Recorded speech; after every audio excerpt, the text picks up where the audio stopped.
+2 ഫിസിക്സിൻ്റെ പുതിയൊരു ചാപ്റ്ററിലേക്ക് എല്ലാവർക്കും സ്വാഗതം. അതായത് ഇലക്ട്രോ മാഗ്നറ്റിക് ഇൻഡക്ഷൻ എന്ന് പറയുന്ന ചാപ്റ്ററാണ് നമ്മൾ ഇന്ന് സ്റ്റാർട്ട് ചെയ്യാൻ പോകുന്നത്. അപ്പോൾ ഇതിൽ ഡിസ്കസ് ചെയ്യുന്ന പോയിൻറ്റ്സ് എന്ന് പറഞ്ഞാൽ loss of electromagnetic induction, അതുപോലെ തന്നെ how energy can be stored in a coil, അതായത് ഒരു കോയിലിനകത്ത് എങ്ങനെയാണ് എനർജി സ്റ്റോർ ചെയ്യുന്നത്, then generation of AC alternating current, അതുപോലെ relation between voltage and current, അതായത് വേരിയസ് സർക്യൂട്ട് കമ്പോണൻസിനകത്തുണ്ടാവുന്ന relation between voltage and current. Then finally we will discuss the working of transformer. അപ്പോൾ ഇത്രയും പോയിൻറ്റ്സ് ആണ് നമ്മൾ ഡിസ്കസ് ചെയ്യുന്നത്.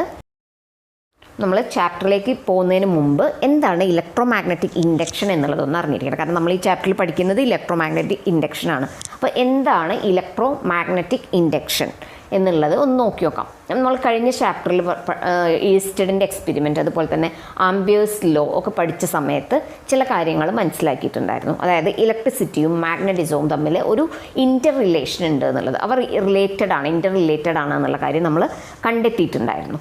Okay, അതിനുശേഷം എന്ത് സംഭവിച്ചു? മൈക്കിൾ ഫാരഡേ, അതുപോലെ തന്നെ ജോസഫ് ഹെൻറി പോലെയുള്ള വളരെ ഫേമസ് ആയിട്ടുള്ള സയൻറ്റിസ്റ്റുകൾ അവർ ചില എക്സ്പെരിമെൻറ്റ്സ് വഴി ചില കാര്യങ്ങൾക്ക് കൂടുതൽ വിശദീകരണം തന്നു. ഓക്കെ, അപ്പോൾ അതിൽ വളരെ ഇമ്പോർട്ടൻ്റ് ആയിട്ടുള്ളൊരു കാര്യമാണ് ഇലക്ട്രോ മാഗ്നറ്റിക് ഇൻഡക്ഷൻ എന്ന് പറയുന്നത്. അപ്പോൾ ഇലക്ട്രോ മാഗ്നറ്റിക് ഇൻഡക്ഷൻ എന്ന് പറയുന്നത് ഒരു ഫിനോമിനൻ ആണ്. അവിടെ സംഭവിക്കുന്നത് എന്താണെന്നുണ്ടെങ്കിൽ ഒരു വാരിയിങ് മാഗ്നറ്റിക് ഫീൽഡിനകത്ത് എന്ത് ചെയ്യുന്നുണ്ട്, ഒരു ഇലക്ട്രിക് കറണ്ട് ജനറേറ്റ് ചെയ്യും എന്ന് പറഞ്ഞു. അതായത് ഒരു വാരിയിങ് മാഗ്നറ്റിക് ഫീൽഡ് കൊണ്ട് നമുക്ക് എന്ത് ചെയ്യാൻ പറ്റും, ഒരു ഇലക്ട്രിക് കറണ്ട് പ്രൊഡ്യൂസ് ചെയ്യാൻ പറ്റും. അപ്പോൾ ആ പ്രോസസ്സിനെയാണ് നമ്മൾ ഇലക്ട്രോ മാഗ്നറ്റിക് ഇൻഡക്ഷൻ എന്ന് പറയുന്നത്. അതായത് phenomenon of generation of electric current by changing magnetic field, അതിനെയാണ് നമ്മൾ എന്ത് പറയുന്നത്, ഇലക്ട്രോ മാഗ്നറ്റിക് ഇൻഡക്ഷൻ എന്ന് പറയുന്നത്. അതായത് ഒരു മാഗ്നറ്റിക് ഫീൽഡിന് ചേഞ്ച് വരുത്തിക്കൊണ്ട് എന്ത് ചെയ്യാൻ പറ്റും, ഒരു ഇലക്ട്രിക് കറണ്ട് പ്രൊഡ്യൂസ് ചെയ്യാൻ പറ്റും എന്നുള്ളത് കണ്ടെത്തി. അപ്പോൾ അവരുടെ 3 എക്സ്പെരിമെൻറ്റ്സ് നമ്മൾ എങ്ങനെയാണെന്നുള്ളതിൻ്റെ എക്സ്പ്ലനേഷൻ തന്നിട്ടുണ്ട്. അപ്പോൾ അത് നമുക്ക് NCERT ടെക്സ്റ്റ് ബുക്കിലുള്ള കാര്യമാണ്. അപ്പോൾ അതൊന്ന് ജസ്റ്റ് നോക്കും ചെയ്യാം. അപ്പോൾ അത് കഴിഞ്ഞിട്ട് കൂടുതൽ ബാക്കി ലോസിലേക്ക് നമുക്ക് പോകാം. അപ്പോൾ ഒന്ന് എക്സ്പെരിമെൻറ്റ്സ് എന്തൊക്കെയാണെന്ന് നോക്കാം. അതായത് ഫാരഡേയും ഹെൻറിയും ചേർന്ന് ചെയ്തിട്ടുള്ള എക്സ്പെരിമെൻറ്റ്സ് ആണ്. അപ്പോൾ experiments of Faraday and Henry, അപ്പോൾ അതാണ് നമ്മളിനി നോക്കാൻ പോകുന്നത്. നമ്മുടെ ഫസ്റ്റ് എക്സ്പെരിമെൻറ്റ് എങ്ങനെയാണ് ചെയ്യുന്നത് നോക്കാം. അപ്പം അതിന് വേണ്ടത് ഒരു കോയിലാണ്, ദെൻ ഗാൽവനോമീറ്റർ, ഒരു ബാർ മാഗ്നറ്റ്, ഇത്രയും കാര്യങ്ങളാണ് എടുത്തിട്ടുള്ളത്. നമുക്കിവിടെ ഡയഗ്രത്തിൽ കാണിച്ചിട്ടുള്ളതുപോലെ ആദ്യം ഒരു കോയിലിനെ ഗാൽവനോമീറ്ററുമായിട്ട് കണക്ട് ചെയ്തിട്ടുണ്ട്. ഓക്കെ, എന്തിനാണ് ഗാൽവനോമീറ്റർ യൂസ് ചെയ്യുന്നത്? ഗാൽവനോമീറ്റർ കറണ്ട് ഡിറ്റക്റ്റ് ചെയ്യാൻ വേണ്ടിയിട്ടാണ് യൂസ് ചെയ്യുന്നത്. അതായത് കറണ്ട് ഫ്ലോ ചെയ്യുന്നുണ്ടെങ്കിൽ, അതായത് ആ സർക്യൂട്ടിലൂടെ കറണ്ട് ഉണ്ടെന്നുണ്ടെങ്കിൽ എന്ത് ചെയ്യും, ഗാൽവനോമീറ്ററിൽ ഒരു ഡിഫ്ലക്ഷൻ കാണിക്കും. അപ്പോൾ ഒരു ഡയറക്ഷനിലാണ് ഡിഫ്ലക്ഷൻ കാണിക്കുന്നതെങ്കിൽ എന്താണ് ഉണ്ടാവുക, അവിടെ കറണ്ട് ഫ്ലോ ഉണ്ടാവും. അതുപോലെ തന്നെ അതിൻ്റെ ഡയറക്ഷൻ, കറണ്ടിൻ്റെ ഡയറക്ഷൻ റിവേഴ്സ് ചെയ്യുന്നതെന്നുണ്ടെങ്കിൽ ഓപ്പോസിറ്റ് സൈഡിൽ ഡിഫ്ലക്ഷൻ കാണിക്കും. അതാണ് ഗാൽവനോമീറ്ററിൻ്റെ പ്രത്യേകത. ഇനി അതിൽ അടുത്ത് നമ്മൾ പ്ലേസ് ചെയ്തിട്ടുള്ളത് എന്താണ്, ഒരു ബാർ മാഗ്നറ്റാണ്. അപ്പോൾ ആദ്യം ചെയ്യുന്നത് ഈ ബാർ മാഗ്നറ്റിനെ നോർത്ത് പോളിനെ നമ്മൾ ഈ കോയിലിനടുത്തേക്ക് പുഷ് ചെയ്യണം. അപ്പോൾ എന്താവും സംഭവിക്കുക, ബാർ മാഗ്നറ്റ് മൂവ് ചെയ്യുന്നുണ്ട്, അതായത് മാഗ്നറ്റിക് ഫീൽഡ് മൂവ് ചെയ്യുന്നുണ്ട് എന്നുണ്ടെങ്കിൽ അവിടെ എന്ത് സംഭവിക്കും, ഒരു കോയിലുമായിട്ടാണ് കണക്ട് ചെയ്തിട്ടുള്ളത്. അപ്പോൾ കോയിലിലേക്ക് ഉണ്ടാവുന്ന മാഗ്നറ്റിക് ഫീൽഡ് മൂവ് ചെയ്യുക എന്ന് പറഞ്ഞാൽ അവിടെ എന്താ സംഭവിക്കുന്നത്, അവിടെ ഒരു കറണ്ട് ഉണ്ടാവുന്നുണ്ട് അല്ലേ. അതുകൊണ്ട് തന്നെ അവിടെ നിന്നുള്ള ഗാൽവനോമീറ്ററിൽ നമുക്കൊരു ഡിഫ്ലക്ഷൻ കാണാൻ കഴിയും. അപ്പോൾ ആ ഡിഫ്ലക്ഷൻ കാണിക്കുന്നത് എന്താണ്, കറണ്ട് പ്രൊഡ്യൂസ്ഡ് ഇൻ ദ കോയിലാണ്. അപ്പോൾ ആ കോയിലിനകത്ത് ഉണ്ടാവുന്ന കറണ്ടാണ് കാണിക്കുന്നത്. അപ്പോൾ അതേപോലെ നമുക്ക് താഴെ വീണ്ടും ഡയഗ്രാംസ് കാണുന്നുണ്ട് എങ്ങനെയാണ് അതിനകത്ത് ഡിഫ്ലക്ഷൻ കാണിച്ചിട്ടുള്ളതെന്ന്. അപ്പോൾ ഫസ്റ്റ് ഡയഗ്രത്തിനകത്ത് നമുക്ക് കാണാൻ കഴിയുന്നില്ലേ.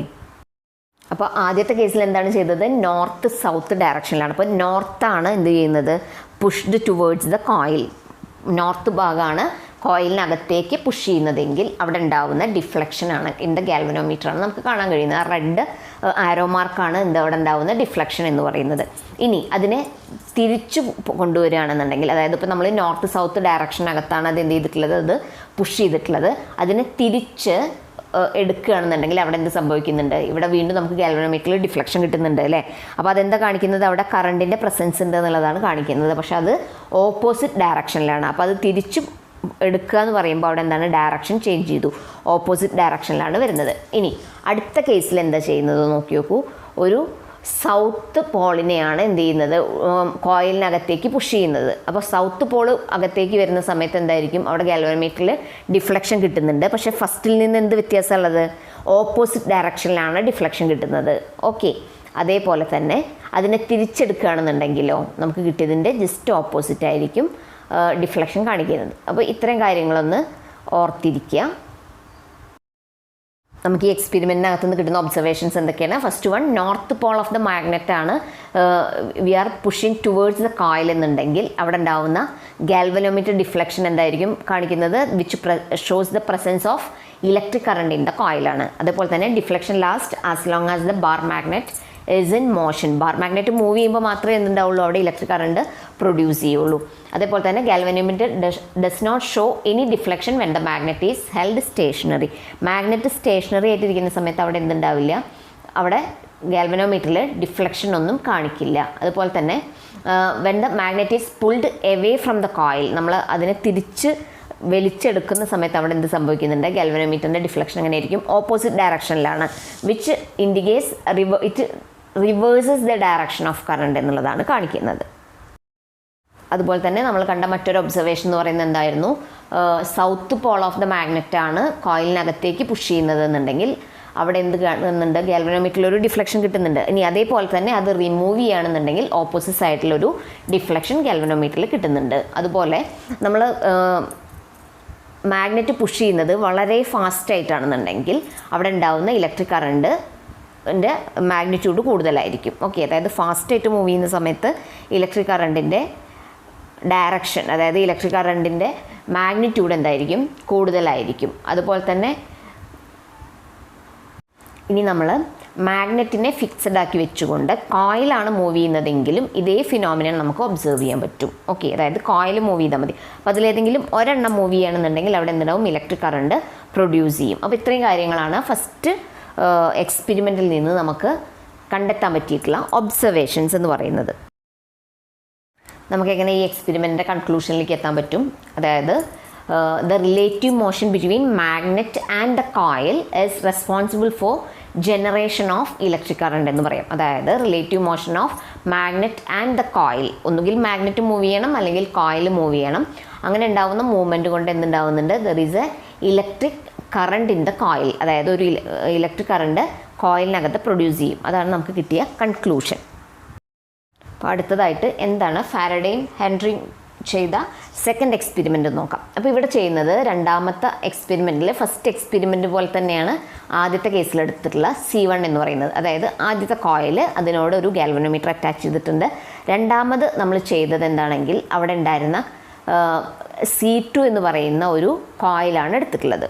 ആ C2 പറയുന്ന കോയിൽ, അതായത് ബാർ മാഗ്നറ്റിന് പകരം നമ്മൾ C2 എന്ന് പറയുന്ന ഒരു കോയിലിനെ ഒരു ബാറ്ററിയോട് കണക്ട് ചെയ്തിട്ടുണ്ട്. അപ്പോൾ അവിടെ എന്താ ഉണ്ടാവുന്നത്? സ്റ്റഡി കറണ്ട് ഉണ്ടാവുന്നുണ്ട് അല്ലേ? അതായത് ഒരു സ്റ്റഡി മാഗ്നറ്റിക് ഫീൽഡാണ് ഉണ്ടാവുന്നത്. അപ്പോൾ അതുകൊണ്ട് തന്നെ അവിടെ ഒരു സ്റ്റഡി കറണ്ട് ഉണ്ടാവുന്നുണ്ട്. ഇനി ഇവിടെ ചെയ്യാൻ പോകുന്നത് ഫസ്റ്റ് കേസിൽ എന്താണ്? C2 എന്ന് പറയുന്നത് മൂവ് ചെയ്ത്, C2 എന്ന് പറയുന്ന കോയിൽ മൂവ് ചെയ്ത് C1 അടുത്തേക്ക് കൊണ്ടുവരികയാണെന്നുണ്ടെങ്കിൽ അവിടെ എന്തായിരിക്കും സംഭവിക്കുക? അവിടെ ഡിഫ്ലക്ഷൻ ഉണ്ടാവുന്നുണ്ട്. ഗാൽവനോമീറ്ററിൽ ഡിഫ്ലക്ഷൻ ഉണ്ടാവുന്നുണ്ട് എന്ന് പറഞ്ഞാൽ എന്താണ്? There is a electric current induced in the coil. Okay, അതുപോലെ തന്നെ ഇനി C2 ആണ് മൂവ് ചെയ്യുന്നത്, എവേ ആണ് മൂവ് ചെയ്യുന്നത് എന്ന് വിചാരിക്കും. C2 നമ്മൾ ദൂരത്തേക്ക് മൂവ് ചെയ്ത് കഴിഞ്ഞാൽ എന്തുണ്ടാവും? ഇതിൻ്റെ ഓപ്പോസിറ്റ് ആയിട്ടുള്ള ഡിഫ്ലക്ഷനാണ് ഉണ്ടാവുന്നത്. അതുപോലെ തന്നെ C2 കോൺസ്റ്റൻ്റ് ആക്കി വെക്കുകയാണെന്നുണ്ടെങ്കിൽ എന്തായിരിക്കും? അവിടെ ഗാൽവനോമീറ്ററിൽ ഡിഫ്ലക്ഷൻ ഒന്നും കാണിക്കില്ല, കാരണം there will be no electric current. നമുക്ക് കിട്ടുന്ന ഒബ്സർവേഷൻസ് എന്തൊക്കെയാണ്? അതായത് കോയിൽ C2 മൂവ് ചെയ്യുന്ന സമയത്ത് ടുവേർഡ്സ് C1 മൂവ് ചെയ്യുന്ന സമയത്ത് എന്തുണ്ടാവും? Galvanometer shows A deflection. This indicates that electric current is induced in the coil. അതുപോലെ തന്നെ when C2 is moved away, അപ്പോൾ എങ്ങനെയാണ് C2 മൂവ് ചെയ്യുന്നത്? എവേ ആണെന്നുണ്ടെങ്കിൽ galvanometer shows deflection in the opposite direction ആയിരിക്കും. Then the deflection last as long as coil C2 is in motion. അതായത് move ചെയ്യുന്ന സമയത്ത് മാത്രമാണ് എന്തുണ്ടാവുന്നുള്ളൂ? ഡിഫ്ലക്ഷൻ ഉണ്ടാവുന്നുള്ളൂ. മറ്റൊരു ഒബ്സർവേഷൻ എന്ന് പറഞ്ഞാൽ when coil C2 is held fixed, C2 fix ചെയ്ത് വെച്ചുകൊണ്ട് C1 മൂവ് ചെയ്ത് കഴിഞ്ഞാൽ the same effects R observed. അതുപോലെ തന്നെ it is the relative motion between the coils induces electric current. അപ്പോൾ ഇവിടെ നമ്മൾ വീണ്ടും കിട്ടുന്ന കൺക്ലൂഷൻ എന്ന് പറയുന്നത് എന്താണ്? The relative motion between the coils induces the electric current എന്നുള്ളതാണ്.